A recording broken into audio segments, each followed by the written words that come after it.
Hi guys, happy weekend! Kumusta po kayong lahat dyan guys? Sabado ngayon, and katatapos lang ng malakas na ulan, ayan, at traffic na sa baba, oh. Pero umuulan pa rin. Ayan, it's sunny day, I know, it's rainy days in Hong Kong, heavy rain guys, kanina. Yan, katatapos lang, kaya itong window namin is, ang daming mga raindrops, yan oh. Tsaka nagbo-blurred pati.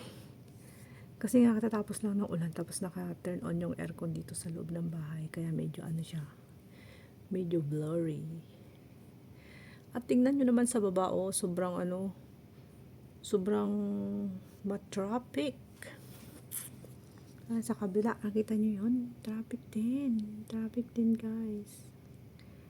Today is traffic day. Nagsisiksikan yung mga sasakyan dyan, oh, sa baba. Ayun, mga taxis, mga minibus. Katatapos lang ng ulan. Nagtatrabaho na ulit yung mga karpintero sa baba. Kasi hindi pa nila natatapos yung building na yan sa loob. Tinapos lang nila sa labas. Pero sa loob, marami pa rin silang ginagawa. Ayan guys, so. Ayan, umuusad na yung traffic. It's Saturday traffic. Yan, kita nyo yan. It's traffic day today.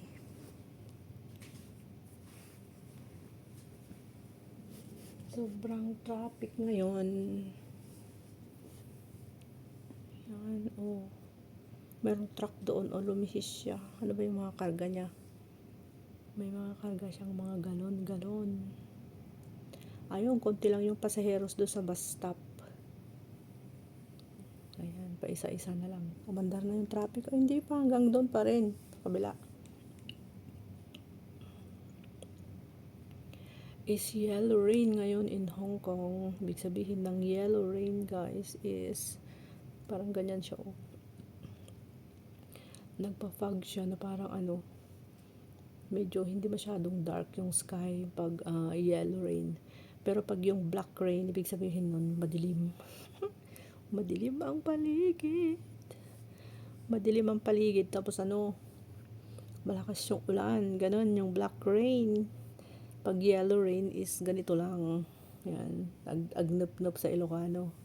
Ayun pa, nagtatalo na guys.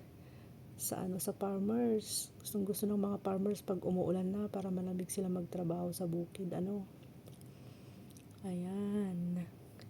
Magbubungkal na sila ng lupa sa Pilipinas. Pag ganito yung yung ulan, magtatabas, magbubungkal ng lupa, mag-aararo sa kuliglig. Gagamitin nila yung traktor, kuliglig, ganon. Kasi magtatanim na sila ng punla. Para sa magtatanim sila ng punla. Ay, bakit ganun yung sasakyan na yun? Parang bangking siya. Parang bangking yung yellow car na yun. May karga-kargang parang mabigat. Ayan, kumukulog at kumikidlat. Talaga lang nakakatakot lumabas pag ganitong tag-ulan. Pag ganitong tag-ulan, ang sarap magmukmok dito sa bahay. Pag sa Pilipinas naman is crisis, no? Kasi yung mga nagtatrabaho sa field, sa labas, yung mga nangangalakal, wala silang mapaghanap buhay kasi basa lahat. Lalo pag bumagyo at nag-flood na naman sa Maynila, laging may laging may baha sa Manila, no? Sa probinsya hindi masyado. Pero pag sa Manila, konting ulan lang ng ilang oras. Ayun. Bumabaha na yung kanilang mga lugar at tapos napapasok na ng tubig yung bahay nila. Yun lang mahirap sa Maynila pag nandun ka sa medyo mababang lugar. Pero pag sa probinsya, bihira yung doon. Bihira yung flood pag tag-ulan, kasi mostly sa probinsya guys is matataas yung lugar, pero meron din talaga yung bahain kahit sa probinsya lang, yung malapit sila sa sea, ganon. Pero pag sa amin, Diyos ko, mahirap ang tubig doon, medyo mataas. Kaya hindi binabaha yung sa amin. Sa awa ng Diyos. Meron mga part na doon sa amin din, sa part medyo mababa ng konti yung lugar nila, tapos malapit sa sea. Hindi sea, pero parang yung agusan ng tubig. Ewan ko kung anong yun. Connected na yun, yung dam na yun. Yung dumadaan sa Carmen Bridge, yun. Nababaha sila doon. Ay nako naman, ang daming mga sasakyan. Tignan nyo guys. Ayan, sobrang traffic ngayong Sabado. Umulan lang ng konti is nagka-traffic na. Bakit? Kanina pa yan, dahil mga taxis so hindi umaandar. Sigurado yung mga taxis, marami na silang babayaran kasi traffic. Yung pasahero. Huwag ka na lang huwag kang mag-taxi pag ganitong traffic, no? Kasi, lugi ka. Madami kang babayaran pag nag-taxi ka tapos na-traffic ka ng matagal. Ay nako, sangkater ba ang babayaran mo, mabigat sa bulsa. Ay nako, ayun yung mga sasakyan, traffic na. Ay katatapos ko lang mag-map. Tapos umalis na si Lola at saka si Indo. Ihahatid ni Indo sa sa Siongsoy si Lola kasi pupunta na ulit siya ng China. Pero babalik din siya bukas guys. Pero babalik din ako sa China din sa Martes. Hindi na naman ako makaka-live. Kasi pag nandun ako sa China, hindi ako nakaka-live. Alam niyo ba kung bakit? Mahina yung signal. Mahina yung signal, meron akong data. Pero hindi ko ginagamit sa pagla-live yung data ko doon sa China. Limited lang yon kasi pag naubos ko yun, wala na akong load. Kaya lang, pang like ko lang yun at saka pang comment sa inyo pag nakita ko kayong naka-live. Yun, ganun lang yung silbi niya. Pero talaga pag nag-live ako ng 1 hour, mauubos na yung data ko. Wala na akong data kinamagahan. Ganun, kaya tinitipid ko yung data ko doon, guys, pag nandun ako sa China. So, masakit yung lalamunan ko. Kumain kasi ako ng matamis kagabi. Uy, ang cute naman ng sasakyan yun, yung red, nakita nyo? Saan na ba yung camera ko? Ayun guys. Yung maliit na yun, ang cute niya, no? Ayan. Ang cute niya. Very cute. Yan. Hindi pa pala ako nakatanggal ng aking kuko, hindi ko pa naputol. Mahaba na yung mga kuko ko. Kasi kailangan itong kuko ko, weekly siyang tinitrim.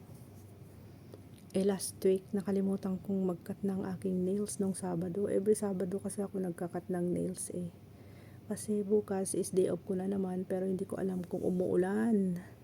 Baka uulan na naman bukas. Hindi ko alam kung uulan bukas. Hindi namin alam kung lalabas kami ng kapatid ko kasi pag umuulan. Mahirap din, wala kaming hindi kami makagala. Gusto ko yung gumala, yung naglalakad. Para marami akong makuhang video. Para mayroon akong pang long form video. Syempre guys, no? Yun ang importante sa atin Pag gumala tayo, kailangan makakuha man lang tayo ng long form video natin para mayroon pang premiere. O kaya pang upload, ganon. Kahit hindi pang premiere, basta pang upload, no? Kasi yun, doon tayo kumikita sa long form video.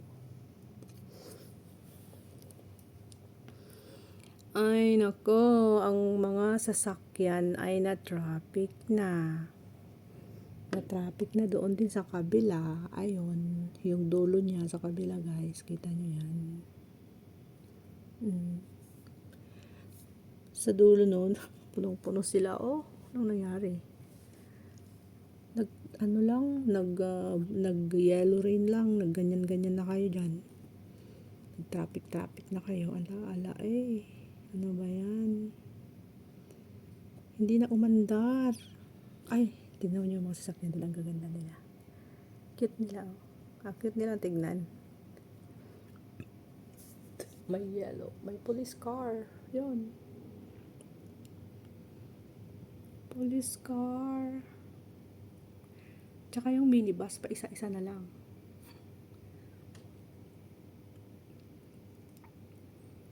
Madami yung taxi. Doon, kabila, sa dulo kanina. Kawawa yung nakataxi. Pag ganito, hindi ako magtataxi kasi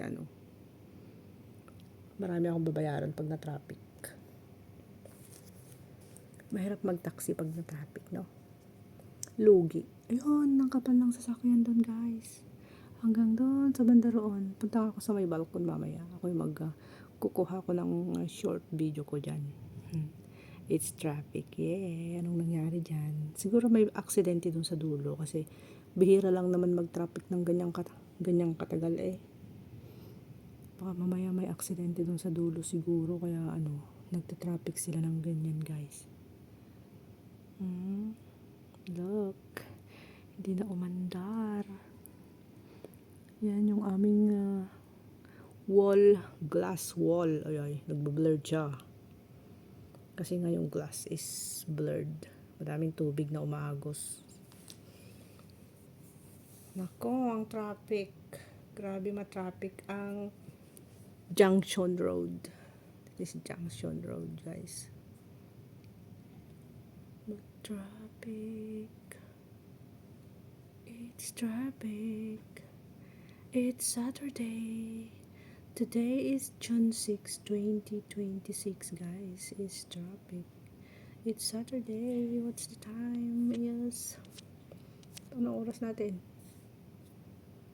Hindi ko makita yung watch ng aking relo, ang aking cellphone kasi naka-video siya. Ayan, kumidlat. Diyos ko, nakakatakot. Ganda ng tour bus nila yun. Yung blue and white and orange is a tour bus. Kunti lang yung mga single motor dito. Hindi katulad sa China, ang daming e-bike. Grabe. Sa gilid-gilid ng mga kalsada, talaga sila, nakaparada. Ready for renting. Pwedeng rentahan doon daw, sabi ni Sir, yung mga e-bike doon sa gilid ng kalsada sa China. Nirerentahan daw yun, sabi ni Sir eh. Kanya-kanyang company, kanya-kanyang kulay ng kanilang mga e-bike. Open for everyone who want to rent it. Sabi ni boss. Ayun. Hala, kumidlat siya. Tapusin ko na yung video ko, guys. Natakot na ako dun sa kidlat. Eh, ang liwanag pa naman dito sa may sa may glass wall. Nakakatakot yung kidlat. Hala, hindi na umandar. Bakit? Anong nangyari? At nagka-traffic ang honking. Ay nako, na-traffic sila, guys. What's wrong? Hindi na siya umaandar hanggang doon. Ano na ang nangyari? Kahit na anong mangyari. Ayan yung view dito, ang ganda, diba? Ayun sa kabila yung dulo, tapos pinakadulo-dulo pa traffic hanggang doon sa papunta sa may Kolontong MTR station siguro yan. Doon sa silong ng bridge baka meron something na nasirang sasakyan or nagkabanggahan. Kaya ang tagal, no? Kanina pa yan. Kasi kung walang aksidente, hindi ganyan katagal yan, di ba? Kasi may traffic light dyan. Automatic nagta-traffic light kahit walang tao, nagta-traffic light. Tapos nag-go siya anytime. Nag-green na siya, yun Pero ngayon is talagang traffic ko, di ba?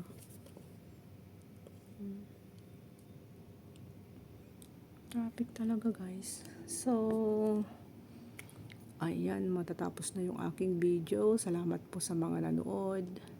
Salamat po sa mga dumalo sa aking premiere ngayong umaga. Thank you so much, everyone. Sa lahat po ng mga sumusuporta sa aking channel. Sa lahat po ng laging pumupunta, nagtatamsak, nagko-comment sa aking mga live, tsaka mga short videos, and dito sa premiere ko, guys. Maraming salamat po sa inyong lahat. Sana po hindi kayo magsasawa.